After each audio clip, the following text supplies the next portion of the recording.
You're watching a Voice for Men News Weekly with Nurdydancing.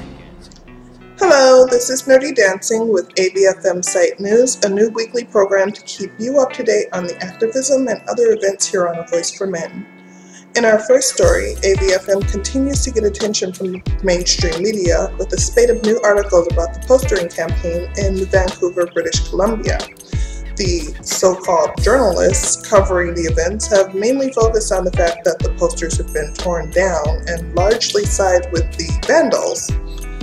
Most of the journalists have not addressed the posters themselves, which carry incendiary toxic messages such as men's rights or human rights and other allegedly hateful rhetoric.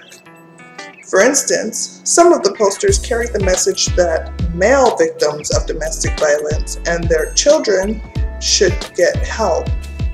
That outraged some members of the community who felt otherwise. According to journalists and the vandals tearing the posters down, the men's rights activists are a bunch of angry white males.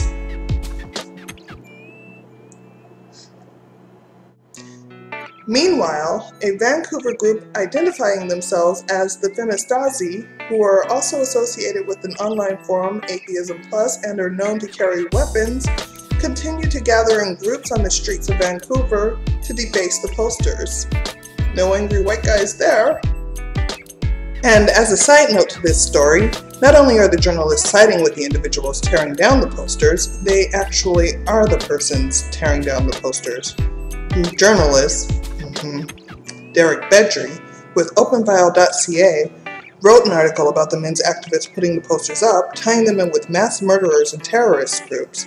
But it turns out that Bedry was not only reporting on tearing the posters down, he was actually one of the individuals on the street doing it. In other words, Bedry of openfile.ca tore down the men's rights posters and then reported on the posters being torn down as a journalist. He has been caught on video creating the news he's reporting on without telling his readers. One other fact that the mainstream media fails to address, with the notable exception of News 1130, a Vancouver news radio station, is that much of the citizenry on the street support the posters and do not feel that they should be torn down. One Vancouver woman was quoted as saying, "I think these posters should definitely be good to go.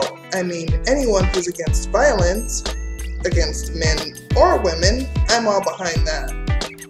In other news, AVfM is set to announce the formation of a 6-member committee, chaired by Paul Elam and Dr. Tara Palmatier.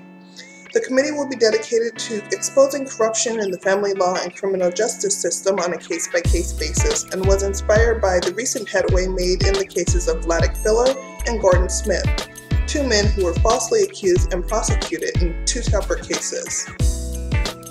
You can expect an announcement about the committee on the pages of avoiceformen.com sometime this week. AVfM supporters will be invited to join this news activism effort. Finally, AVfM founder and publisher Paul Elam has expressed his thanks to the many people across Canada, Australia, England, and the US who are putting up posters about A Voice for Men and urges them to continue. Elam told AVfM News, "We can't buy this kind of PR. It's the absolute best." More posters are expected to come to your city. And that's the news of the week as of Monday, September 10th, 2012. This is Nurdydancing saying goodnight from AVfM News Headquarters.